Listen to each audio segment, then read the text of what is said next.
Uh, Galatians chapter 5, verse 3. I testify again to every man who accepts circumcision that he is obligated to keep the whole law. Now this verse really ties in with the last verse, at least to my reading of the text, as a little couplet within the larger context of Paul's point, which stretches all the way to verse 6 here, from 2 to 6. As we mentioned last time, Paul is making the point that circumcision, as mentioned here, is really the entire ceremonial law and Judaism in general. I think we both have kind of alluded to that point without actually saying it outright. As believers, they are not afflicted with endless ceremonies, bothersome rituals, lengthy dietary laws, and a lot of other unessentials. Paul is appealing to the common sense of the believers here. He is testifying to every man who accepts circumcision. If you accept circumcision again, you put yourself back under the entire ceremonial law, and you are thusly obligated to keep the whole law. The obvious unspoken point is that this means an end to Christ's atoning work, because you're obligated to keep the whole law. Chris? Yeah, and of course that was their unspoken. Although that's what Paul seems to be saying, that they're not really thinking it through. They're essentially saying that you don't trust that what Jesus did was sufficient. You're essentially saying that you guys can, you're going to be righteous before God because of your circumcision, and that would be a different gospel.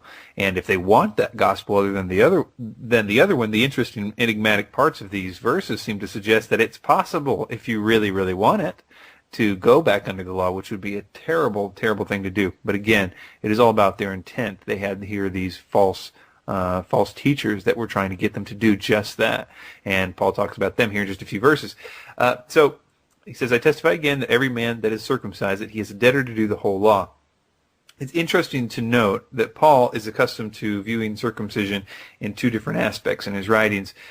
Here, he's obviously speaking sort of negatively about it as the false teachers who are making these claims. But a very striking example, and Calvin points this out, is when Abraham, elsewhere in Galatians, when Abraham had received a promise concerning Christ and the justification by free grace and eternal salvation, circumcision was added in order to confirm the promise, and thus it became, by the appointment of God, a sacrament which was subservient to faith.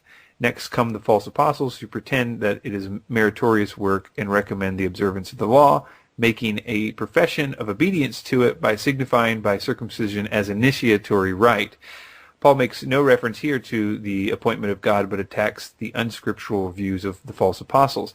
Interesting about that, circumcision to the Jews was, if let's say somebody was going to proselytize and become a Jew, if they were a Gentile in the Old Covenant, circumcision was sort of their initiation. They were saying, hey, I'm going to be circumcised and therefore be bound to the entire law. It was kind of like the initiation ceremony in a lot of ways. But Romans 11, verse 6 says that work and grace are mutually exclusive. He says it this way, and if by grace, then it is no more of works. Otherwise, grace is no more grace. But if it be of works, then it is no more of grace. Otherwise, work is no more work. I couldn't resist. Here's one more fun fact about circumcision. In Genesis 17:12, God specifically directed Abraham to circumcise newborn males on the 8th day. Why the 8th day? On the 8th day, the amount of protothrombin present is elevated above 100% of normal, and is the only day in the male's life in which this will be the case under normal conditions. If surgery is to be performed, day 8 is the perfect day to do it. Vitamin K and prothrombin levels are at their peak. A doctor named Dr. Macmillan observed, we should commend that many hundreds of workers who labored at great expense over a number of years to discover that the safest day to perform circumcision is the 8th. Yet, as we congratulate medical science for this recent finding, we can also almost hear the leaves of the Bible rustling.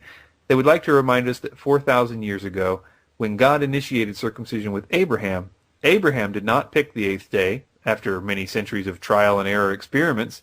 Neither he nor any of his company from the ancient city of Ur or of the Chaldees ever had been circumcised. It was a day picked by the creator of vitamin K. And that's from Apologetics Press. Mike? I wondered if you were going to bring that in there. That is a great point, though. I've often been fascinated by that. Galatians chapter 5, verse 4. You are severed from Christ, you who would be justified by the law. You have fallen away from grace. Now, for the next few verses, Paul makes the point of this outcome of keeping yourself under the law in 3 ways. 1, that Christ shall profit you nothing. 2, that they are debtors to the whole law. And 3, that Christ shall have no effect on you. This leads to the conclusion outlined here in this verse, that if the believers put themselves under the law and under the yoke of ceremonies, rituals, and other lengthy dietary laws, then they have fallen from grace. The point should be made that this does not mean Paul preached what is sometimes referred to as free or cheap grace, but merely that the natural outcome of grace and mercy, and especially God's indwelling Spirit, is loving others in a new way and hating the sin that you used to love. This isn't possible for those who are severed from Christ, in that those who would be justified by the law, as Paul says here, you have fallen away from grace. Chris? Right. And this idea, though, of fallen from grace has a connotation in our modern idea that sort of means that somebody is, into some sin or something like that. But actually, the word comes from, it's called ekpipto, I guess. And it means to drop away, specifically to be driven out or to taken off course, seems to what most commentators seem to look at it as. And this is kind of like what they were saying, that they were taken off course from grace. It seems that Paul thinks that they will be put back on this course, as we'll see in verse 10 of this chapter. And I think that's an important part because, as I was mentioning earlier, it almost sounds like Paul's saying, you guys are lost. And there's a lot of verses in Galatians that almost makes you wonder, are these people saved anymore? Did they lose their salvation? But there's also, I think, great hope. Paul says he's been, told of the Lord, that they're, as we're going to read in verse 10, that they're going to be okay. He's not so sure about the guy that taught them all this stuff, but definitely that they would be. And but anyway, I do think that once more in this study, I would like to make the point that being seen as right before God or justified before God is something that is past tense if you're saved. The very gift of the Holy Spirit is evidence that you are considered totally righteous before God. As he would not dwell in us if he saw us as sinners. The righteousness of Christ is what we've been talking about with the holy barcode scanner. Oh gosh, I don't want to have to go through that. You're going to have to listen to other shows for that. The standing is not going to change. The holy barcode reader is going to come up 100% righteous, and if it won't go up or down if we help the poor, or it won't go down, if we don't forget to pray or something like that. But those things do have blessings associated with them in the same way that sins have negative effects from doing them. It's just kind of like a cause and effect. But that being said, the gift of the Holy Spirit causes your desires to change, as you were sort of alluding to. And this is the real bonus, that you no longer are in the bondage of sin, that you're free to and have a change and your heart's being in the process of transformed. Mike? Beep! Verse 5. For through the Spirit, by faith, we ourselves eagerly wait for the hope of righteousness.